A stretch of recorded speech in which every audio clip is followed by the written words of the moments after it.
बिस्मिल्लाहिर्रहमानिर्रहीम अस्सलाम वालेकुम। मैं हूं मुबशिर अहमद। तो स्टूडेंट्स, आज हम chapter number 17 physics of solid एक इम्पॉर्टेंट टॉपिक पढ़ेंगे, सेमीकंडक्टर।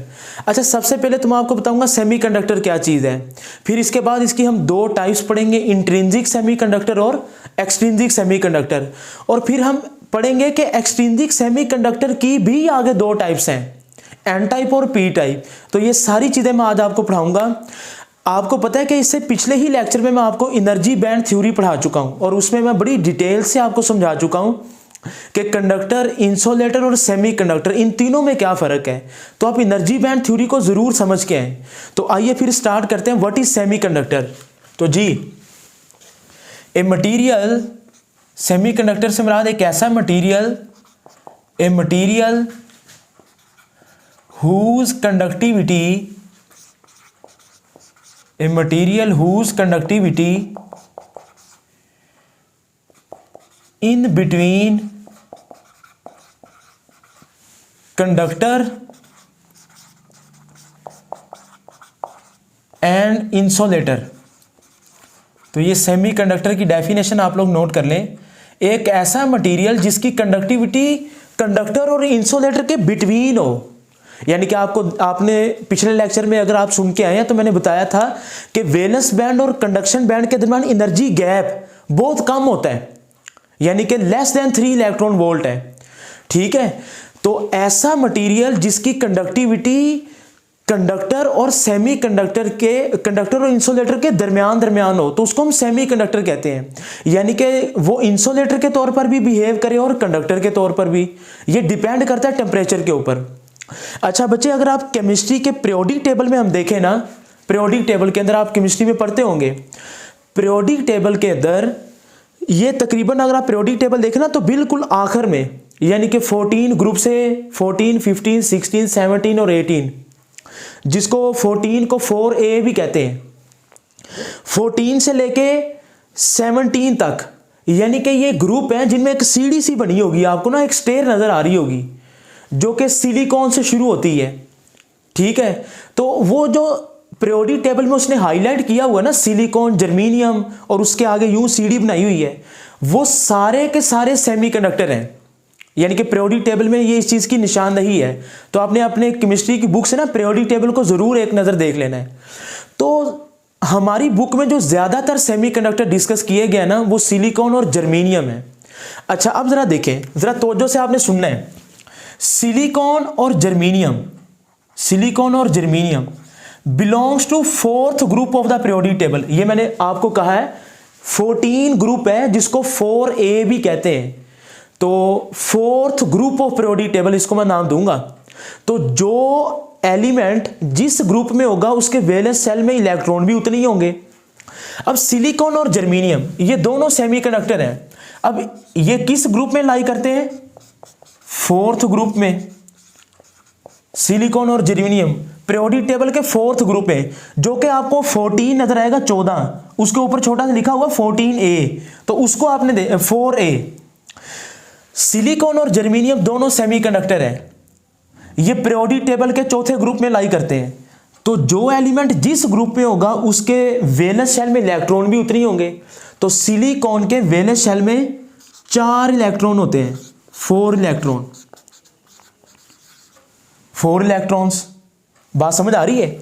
यानी कि अगर आपने देखा होगा नोबल गैसें 8वें ग्रुप में है, जिसको आप 18वां ग्रुप कहते हैं। तो हीलियम, नियोन, जीनोन, आर्गोन, ये सारी जो नोबल गैसेज हैं उनके वैलेंस शेल में 8 इलेक्ट्रॉन होते हैं। अब बच्चे, आपने केमिस्ट्री के अंदर पढ़ा होगा, आज का लेक्चर ना ज़्यादातर केमिस्ट्री के पीरियोडिक टेबल से रिलेटेड है। तो मेरा मशवरा यही है कि जब आप लेक्चर सुन रहे हो ना, तो केमिस्ट्री का पीरियोडिक टेबल आप ज़रूर साइड पे खोल के रखें। मैं आपको बता रहा हूं कि सिलिकॉन और जर्मेनियम पीरियोडिक टेबल के 4th ग्रुप में है, तो इनके वैलेंस शेल में इलेक्ट्रॉन भी 4 होंगे। अब आप केमिस्ट्री के अंदर दो बड़े इंपॉर्टेंट रूल हैं, आप पढ़ते होंगे, ड्यूप्लेट रूल और ऑक्टेट रूल। कोई भी एलिमेंट स्टेबल तब होता है जब उसके वैलेंस शेल में या तो 2 इलेक्ट्रॉन हो या 8 हो। अगर किसी एटम के वैलेंस शेल में 2 इलेक्ट्रॉन होंगे तो हम कहेंगे ये स्टेबल है। यानी कि वो किस रूल को फॉलो कर रहा है? Duplet rule. अगर किसी एलिमेंट के वैलेंस शेल में 8 इलेक्ट्रॉन है, हम कहेंगे वो स्टेबल है। वो किस रूल को फॉलो कर रहा है? ऑक्टेट रूल को। अब सिलिकॉन का क्या प्रॉब्लम है? सिलिकॉन के वैलेंस शेल में 4 है, तो सिलिकॉन स्टेबल नहीं है, ये अनस्टेबल है। अब या तो वो ड्यूप्लेट रूल को फॉलो करे या ऑक्टेट को। आप मेरी बात समझ रहे हैं? यानी कि सिलिकॉन के वैलेंस शेल में 4 इलेक्ट्रॉन है। मैं अगर इधर आपको एक सिलिकॉन का एटम बना के दिखाऊं, ये सिलिकॉन है ना, ठीक है, इसके वैलेंस शेल में है 4 इलेक्ट्रॉन, ठीक है, ये आ गया जी 4 इलेक्ट्रॉन। अब जरा तवज्जो करें, ये सिलिकॉन के वैलेंस शेल में 4 इलेक्ट्रॉन है ना, 1 2 3 और ये 4, क्योंकि सिलिकॉन 4th ग्रुप में लाई करता है, सिलिकॉन सेमीकंडक्टर है। अच्छा जी, 4 इलेक्ट्रॉन हो गए। अब 2 तरीकों से ये स्टेबल हो सकता है, या तो ये 2 इलेक्ट्रॉन निकाल दे या 4 इलेक्ट्रॉन किसी से ले ले। अब सिलिकॉन क्या करता है, यानी कि अपने हमसायों से, नेबरिंग एटम से, ये भी सिलिकॉन एटम है इसके नेबर में, ये भी सिलिकॉन है, ये भी सिलिकॉन है और ये भी सिलिकॉन है, ठीक है। अच्छा, ये चेन चलती जाएगी, ऐसा नहीं है कि ये रुक जाएगा, ये चेन पूरी चलती जाएगी। अब ये सेंट्रल वाला सिलिकॉन एटम है ना, आप जरा इस पे तवज्जो कीजिएगा, ये अपने साथ वाले सिलिकॉन से जो कि इसके नेबर में मौजूद है, इससे एक एटम लेगा, और सेंटर वाला सिलिकॉन फिर इस हमसाये से एक इलेक्ट्रॉन लेगा, इस नेबर एटम से लेगा, ये वाला सेंटर वाला इससे भी लेगा। अब देखें जरा कितने कोवलेंट बॉन्ड बन गए, ये 2 इलेक्ट्रॉन मिलकर एक बॉन्ड बनाते हैं जिसको हम कोवलेंट बॉन्ड कहते हैं। 1 2 3 4, तो ये 4 कोवलेंट बॉन्ड बनेंगे। यानी कि कितने कोवलेंट बॉन्ड बनेंगे? 4। मैं इधर लिख देता हूं, यानी कि कितने कोवलेंट बॉन्ड बनेंगे? 4 कोवलेंट बॉन्ड। अच्छा, 4 कोवलेंट बॉन्ड बन गए, ठीक हो गया। 1 2 3 4। अच्छा, कोवलेंट बॉन्ड की तादाद 4 है, लेकिन इनके अब सेंटर वाले सिलिकॉन के एटम में कितने, वैलेंस शेल में कितने इलेक्ट्रॉन हो गए? 1 2 3 4 5 6 7 8। तो अब हम कहेंगे कि सेंटर वाला जो सिलिकॉन एटम है वो स्टेबल हो चुका है, यानी कि 8 इलेक्ट्रॉन्स, 8 इलेक्ट्रॉन्स ऑक्टेट रूल को फॉलो करेगा। ऑक्टेट का मतलब ही 8 होता है ना, ऑक्टेट रूल। तो central silicon atom become stable. ये जो सेंटर वाला सिलिकॉन एटम है ये तो स्टेबल हो जाएगा। अब central silicon atom become stable. अब ये वाला स्टेबल हो चुका है। अब आपके ज़हन में आया होगा, सर अगर ये सिलिकॉन एटम है, इसके वैलेंस शेल में भी 4 है, इसने अपना तो इसको दे दिया है, फिर इसके पास 3 बच जाएंगे। तो बच्चे मैं कौन सा कह रहा हूं, मैंने कहा सेंटर वाला स्टेबल हुआ है।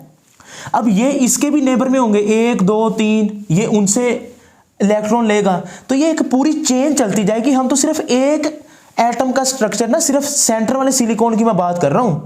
अब ये सेंटर वाला सिलिकॉन एटम स्टेबल हो चुका है क्योंकि इसके वैलेंस शेल में 8 इलेक्ट्रॉन आ चुके हैं, क्योंकि इसने ऑक्टेट रूल को फॉलो कर रही है और ये स्टेबल हो चुका है। कोई भी एटम अगर ड्यूप्लेट रूल को फॉलो करे या ऑक्टेट रूल को फॉलो करे तो हम कहते हैं वो स्टेबल हो चुका है। तो जनाब ये तो है सिलिकॉन की कहानी, ठीक हो गया। अब आगे चलते हैं। सेमीकंडक्टर की 2 टाइप्स हैं, इंट्रिंसिक सेमीकंडक्टर और एक्सट्रिंसिक। तो मैं इधर लिखता हूं types of semiconductor. Types of semiconductor कितनी टाइप्स हैं जी? 2। कौन कौन सी? इंट्रिंसिक सेमीकंडक्टर और दूसरी टाइप कौन सी है? Extrinsic semiconductor. अच्छा, इंट्रिंसिक का मतलब होता है प्योर, नेचुरल, कुदरती, यानी कि ऐसा सेमीकंडक्टर जो अपनी प्योर फॉर्म में हो वो इंट्रिंसिक है, जो इम्प्योर फॉर्म में हो वो एक्सट्रिंसिक है। यानी कि इसकी डेफिनेशन क्या लिखेंगे हम इंट्रिंसिक सेमीकंडक्टर की? ए सेमीकंडक्टर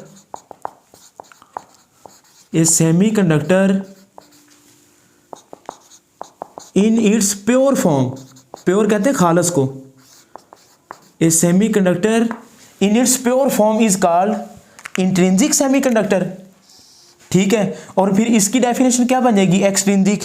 प्योर का उलट क्या होगा, इम्प्योर। ए सेमीकंडक्टर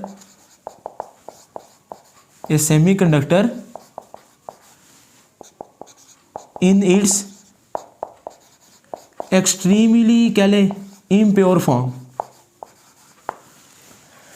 यानी कि ऐसा सेमीकंडक्टर जो अपनी प्योर फॉर्म में है, खालस हालत में है, वो इंट्रिंसिक है।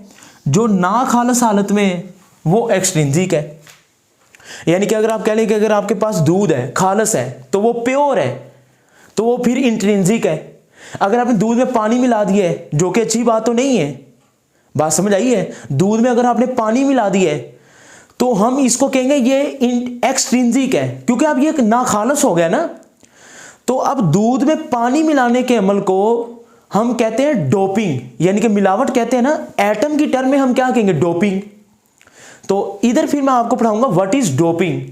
तो इंट्रिंसिक सेमीकंडक्टर अपनी प्योर फॉर्म में मौजूद होता है। असल में ये इंट्रिंसिक सेमीकंडक्टर ना एक नॉन कंडक्टर है। जब ये अपनी प्योर फॉर्म में मौजूद होगा, ये स्टेबल होगा ना, इसके वैलेंस शेल में 8 इलेक्ट्रॉन होंगे, ये ऑक्टेट रूल को फॉलो करेगा, तो हम कहेंगे कि ये एक नॉन कंडक्टर है। It is basically a non conductor, यानी कि जिसको आप इंसुलेटर कहते हैं। तो जो इंट्रिंसिक सेमीकंडक्टर होते हैं ना, वो इंसुलेटर के तौर पर बिहेव करते हैं, वो स्टेबल होते हैं ना। बात समझ आई। अच्छा जी, अब आ जाए एक्सट्रिंसिक सेमीकंडक्टर पे, जो अपनी इम्प्योर फॉर्म में है। अच्छा, सेमीकंडक्टर की कितनी टाइप्स हैं, 2, इंट्रिंसिक और एक्सट्रिंसिक। फिर एक्सट्रिंसिक सेमीकंडक्टर की आगे 2 टाइप्स हैं, एन टाइप और पी टाइप। यानी कि उसको पढ़ाने से पहले मैं क्यों ना ये बता दूं कि व्हाट इज डोपिंग। ये डोपिंग क्या है, तो डोपिंग की जरा डेफिनेशन नोट कर लें जी। यानी कि किसी प्योर सेमीकंडक्टर में कोई इम्प्योर एटम मिलाने के अमल को डोपिंग कहते हैं। द प्रोसेस, डोपिंग की डेफिनेशन नोट कर लें जी। The process of mixing small amount of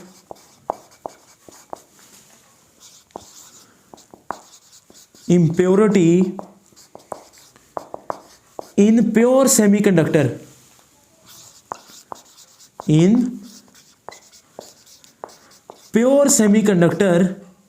this process is called doping।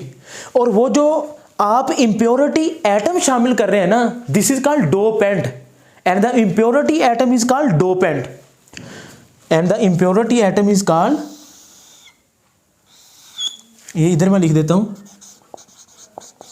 impurity atom is called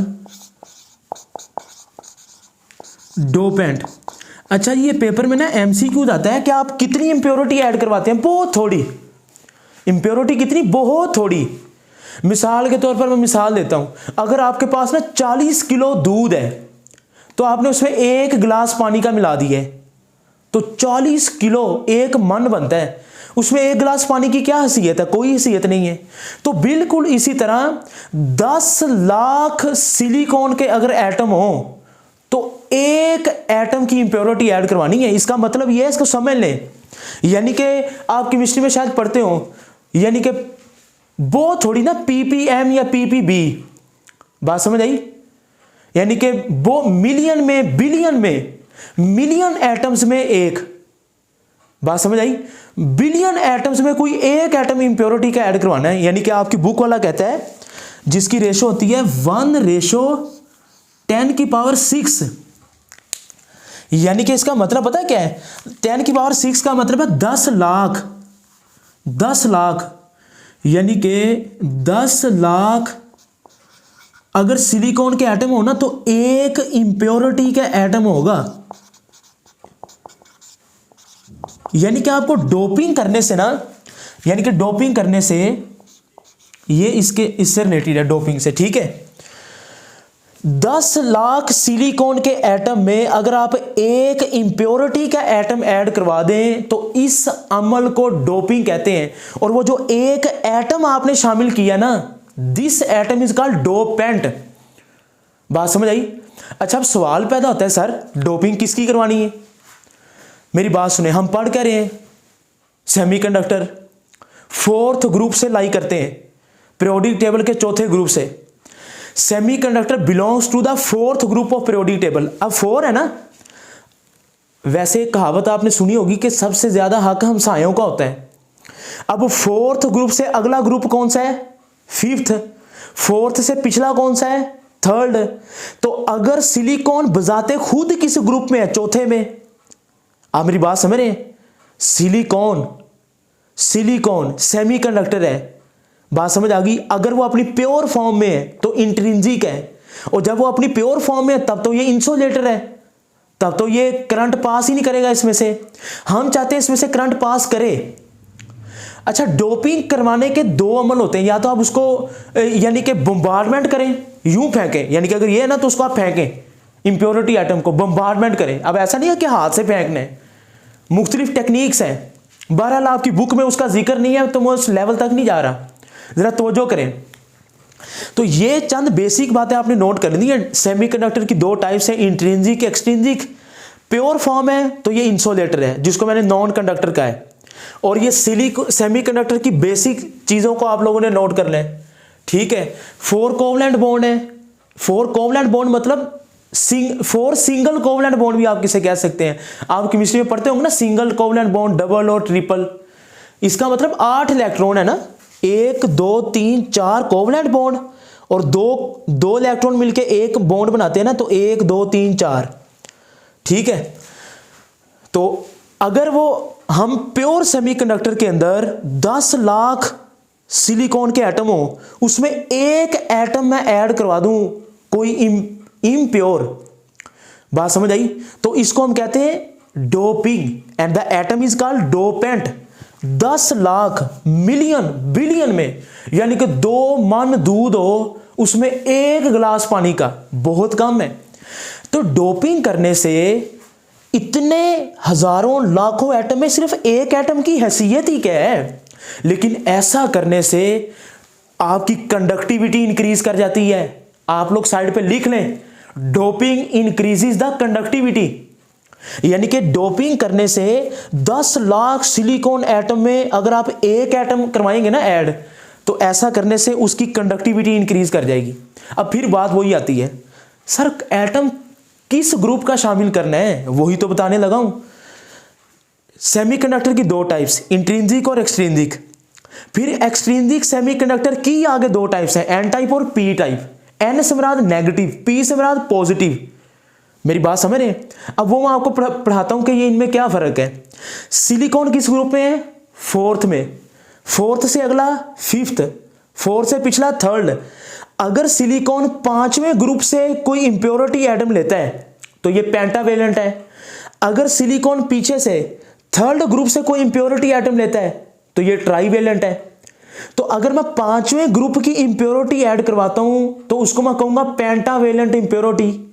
अगर मैं तीसरे ग्रुप की करवाता हूं तो ट्राईवेलेंट। अच्छा, 5वां और तीसरा ही क्यों? सवाल पैदा होता है ना, सर 5वां और तीसरा ही क्यों? और भाई क्योंकि सिलिकॉन बजाते खुद चौथे में है, सिलिकॉन खुद चौथे ग्रुप में है, तो चौथे से अगला 5वां है, चौथे से पिछला तीसरा है। या तो हमसायों का हक है ना पहले, या तो सिलिकॉन आगे से कोई एटम पकड़ेगा या पीछे से पकड़ेगा। अगर आगे से पकड़ेगा तो ये पेंटावेलेंट इंप्योरिटी है, 5वां ग्रुप, और अगर सिलिकॉन पीछे से पकड़ेगा तो ये ट्राईवेलेंट इंप्योरिटी है, तीसरा ग्रुप, क्योंकि सिलिकॉन खुद चौथे में है। तो अगर 5वें से पकड़ेगा तो पेंटावेलेंट, तीसरे से पकड़ेगा तो ट्राईवेलेंट। तो आइए फिर हम एन टाइप और पी टाइप को समझते हैं। आप इसको जरा नोट करें।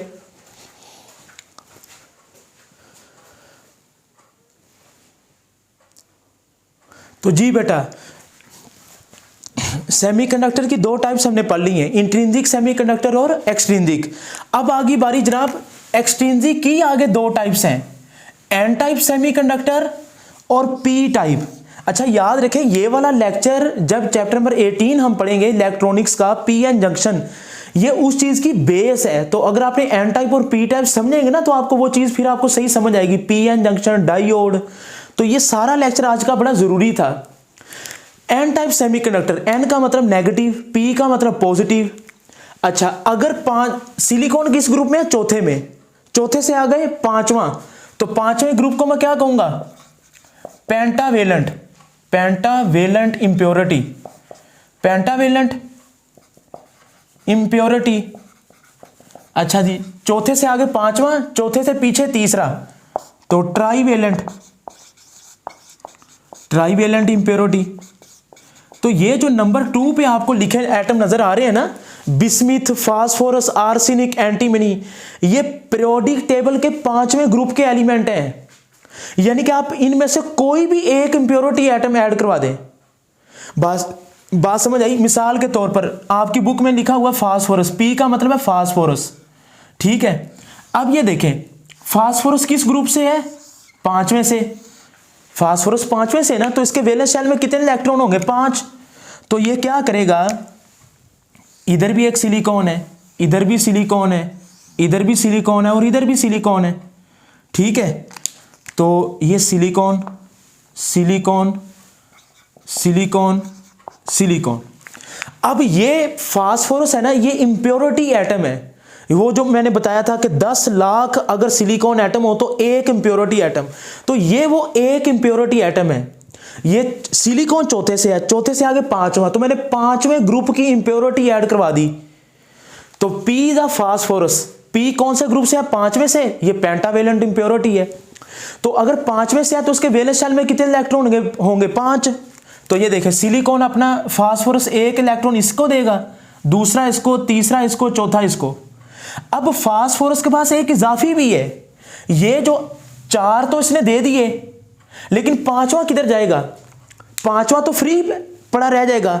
तो यही वजह है कि पेंटावेलेंट इंप्योरिटी ऐड करने से एक फ्री इलेक्ट्रॉन आ जाता है ना, फ्री इलेक्ट्रॉन। अब ये जो पेंटावेलेंट इंप्योरिटी है, ये सिलिकॉन के जो नेबरिंग एटम है उनके साथ मिलकर 4 कोवलेंट बॉन्ड तो बना लेगी, यानी कि 8 इलेक्ट्रॉन हो जाएंगे, ऑक्टेट रूल को फॉलो कर जाएगा, स्टेबल हो जाएगा।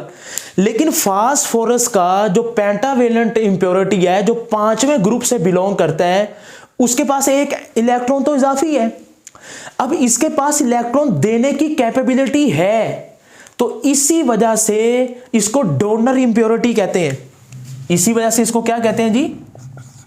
Donor impurity. अब याद रखेंगे, जो एन टाइप सेमीकंडक्टर होते हैं ना, उनमें मेजॉरिटी चार्ज कैरियर क्या होते हैं? मेजॉरिटी इलेक्ट्रॉन मेजॉरिटी होते हैं, और इनमें माइनॉरिटी चार्ज कैरियर क्या होते हैं? होल्स। अब इसका उलट क्या है? P type. अब सिलिकॉन चौथे से है, वो अगर आगे से कोई एटम पकड़ता है तो वो पेंटावेलेंट इंप्योरिटी हमने ऐड करवा दी चौथे में, या हम तीसरे ग्रुप से कोई इंप्योरिटी एटम ऐड करवाएंगे। अब तीसरे ग्रुप में क्या है? Aluminium, boron, gallium, indium, thallium. अब आप कोई भी, मैं ये एल्यूमिनियम लिख रहा हूं, ये एल्यूमिनियम है, ठीक है। अब ये देखें, ये साइड पे इसके 4 सिलिकॉन एटम है, ठीक है। ये आगे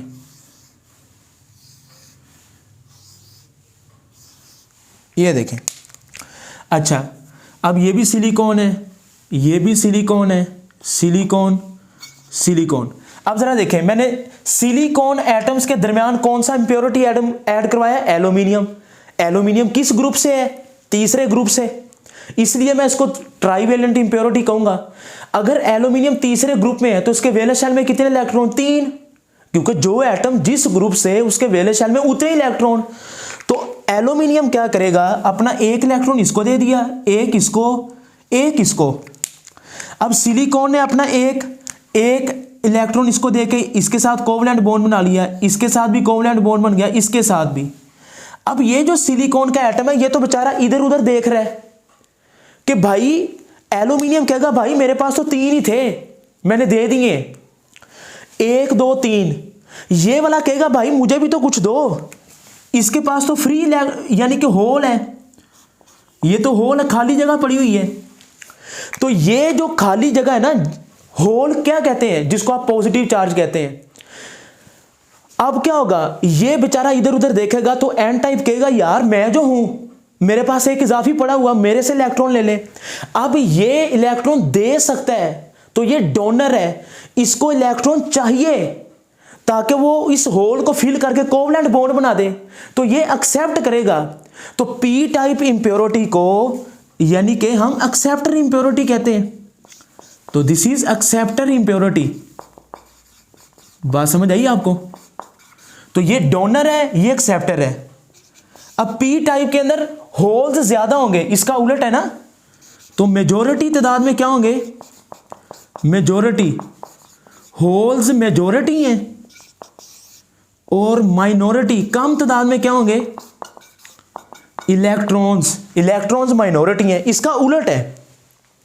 तो ये है जनाब एन टाइप और पी टाइप। एक बात एमसीक्यूज के लिए याद रखिएगा, ये जो इलेक्ट्रॉन मूव करता है ना होल की जगह पे, असल में इलेक्ट्रॉन ही मूव करता है, होल मूव नहीं करते।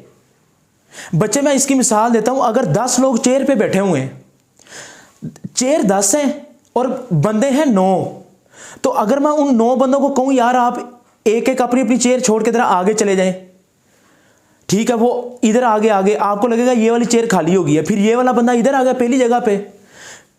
चेयरें 10 हैं, बंदे 9 हैं, तो अब मैं उनको कह रहा हूं आहिस्ता आहिस्ता ना आप अपनी जगह बदलें। वो जो बंदे हैं ना वो इलेक्ट्रॉन है, वो जो खाली चेयर है वो होल है। बात समझ आई? अब बंदे 9 हैं, कुर्सियां 10 हैं, जब वो 9 बंदे मूव करेंगे एक चेयर खाली होगी ना। अब जब ये वाला बंदा इधर आएगा ये वाली चेयर खाली, ठीक है, ये वाला इधर आएगा ये वाली चेयर खाली।